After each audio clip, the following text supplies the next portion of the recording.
बार थोड़ा सा स्टार्ट कर दे फिर से बेटा।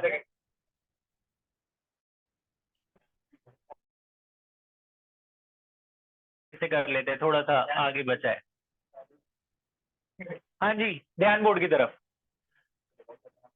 तो ध्यान जल्दी से लगा लो, 2-3 चीजें बची हैं, खत्म कर दे। मेटल्स और नॉन मेटल्स में डिफरेंस कर रहे थे, पहला डिफरेंस बताओ। Metals can lose electron to form electropositive ion.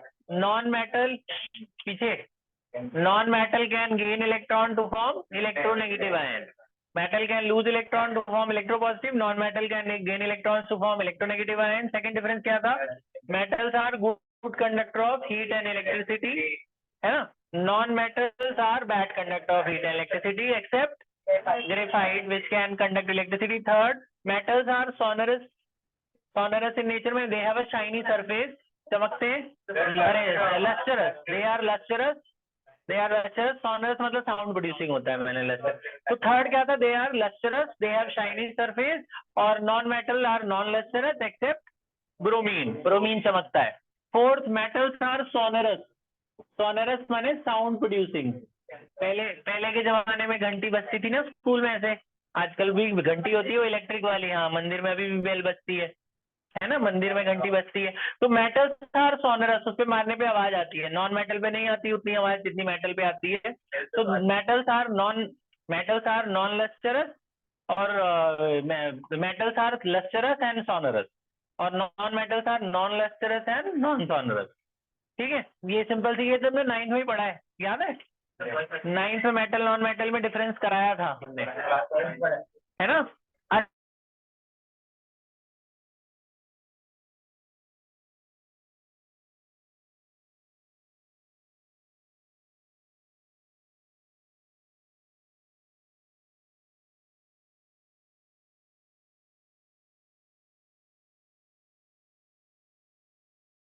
देते हैं तो मेटल्स को शीट और वायर में बनाया जा सकता है, पिघला के और उनको पीट कर।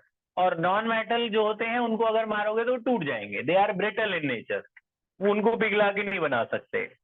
आजकल वो प्लास्टिक आ गया, प्लास्टिक से प्लास्टिक को फिर भी कर लेते हैं, लेकिन वो उतने ज्यादा उनका स्ट्रेंथ नहीं होता जितना मेटल का होता है ना। एक्सेप्शन सब में ही होती है, ठीक है।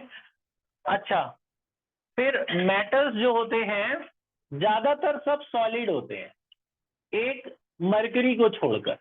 मरकरी जो थर्मामीटर में टेम्परेचर नापते हैं वो लिक्विड फॉर्म में होता है, बस एक मरकरी लिक्विड में होता है, बाकी सारे के सारे मेटल सॉलिड में होते हैं।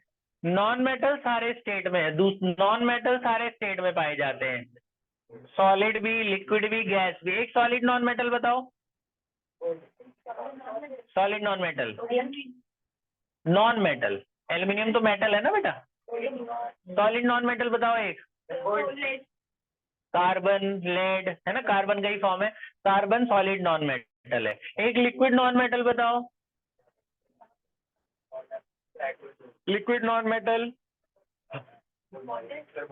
नहीं, वाटर तो कंपाउंड है, मेटल एलिमेंट है, मेटल नॉन मेटल एलिमेंट है। Water is a mixture of hydrogen oxygen, वो तो कंपाउंड है। नॉन मेटल ऐसा जो लिक्विड स्टेट में एग्जिस्ट करता हो रूम पे। मर्क्यूरी मेटल है, non metal which exist in liquid state in nature eight room temperature. Bromine is a liquid non metal, yes, bromine liquid non metal होता है, ठीक है। अच्छा, एक गैसियस नॉन मेटल बताओ। ऑक्सीजन, हाइड्रोजन, नाइट्रोजन सब gas ही होती है, ज्यादातर सब गैस होते हैं, मैक्सिमम सॉलिड होते हैं, लिक्विड कम पाए जाते हैं, लिक्विड नॉन मेटल कम पाए जाते हैं। अच्छा, अब एक क्वेश्चन आता है। अच्छा, आप लोग जब अभी नोट्स में लिखेंगे तो ये 3 लाइन जो छुड़वाई थी मेटल के लिए वो लिखना, नॉन मेटल में ये लिखना। अब एक क्वेश्चन आता है, वो क्वेश्चन भी मैं आपको जल्दी जल्दी बता देता हूँ, आप खुद लिख लेना अभी इनके आंसर। यही क्वेश्चन है जो मैंने अभी बताया आपको, इस कुछ कुछ नए हैं बेटा। बोर्ड की तरफ फोकस यहाँ बना ले, यहाँ सीधे देख सामने, अब यहाँ नहीं देखना। पहला क्वेश्चन, मैं आपको क्वेश्चन बता रहा हूँ, ध्यान से सुन लेना, लिख नहीं रहा हूँ मैं, वो तुम्हारी याददाश्त है अभी कितनी देर तुमने याद रखा। यहाँ देखा, यहाँ खुद लिख के वहीं सामने आंसर लिख लेना। 1 वर्ड MCQ।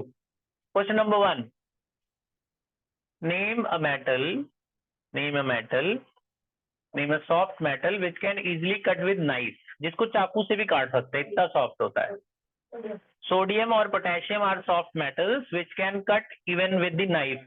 रबड़ की तरह कट जाता है, ऐसे रबड़, जैसे रबड़ काट लेते हो ना चाकू से, प्लेट से काट देते हो, इतना सॉफ्ट होता है सोडियम। ऐसे चाकू से काट दोगे जैसे रबड़ की तरह कट जाएगा वो, एकदम हल्का सा होता है। तो पहला क्वेश्चन क्या था, name a soft metal which can cut with the knife, name a soft metal which can cut with knife, answer क्या है, sodium. Second, most reactive metal, हाँ मोस्ट रिएक्टिव इज पोटेशियम, सबसे ज्यादा रिएक्ट कौन करता है, पोटेशियम।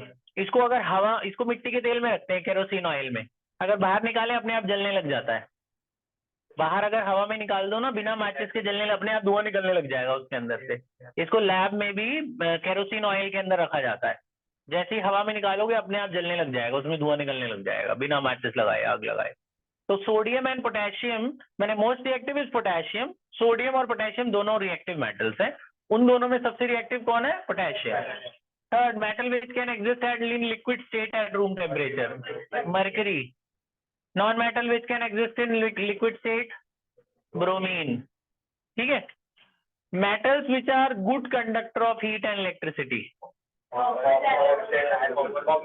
सुनो सुनो सुनो सुनो, metal which are good conductor of heat and electricity is silver. लेकिन सिल्वर इतनी महंगी है, हम उसकी तारें नहीं बना सकते ना, घर में सिल्वर की तारें नहीं लगा सकते ना। सबसे अच्छा गुड कंडक्टर है सिल्वर, उसके बाद कॉपर और एल्यूमिनियम है, लेकिन silver is the best conductor of heat and electricity. लेकिन सिल्वर इतना महंगा है, वो आप उसको यूज नहीं कर सकते, ठीक है, क्योंकि वो कम पाया जाता है। ठीक है, 5 क्वेश्चन हो गए।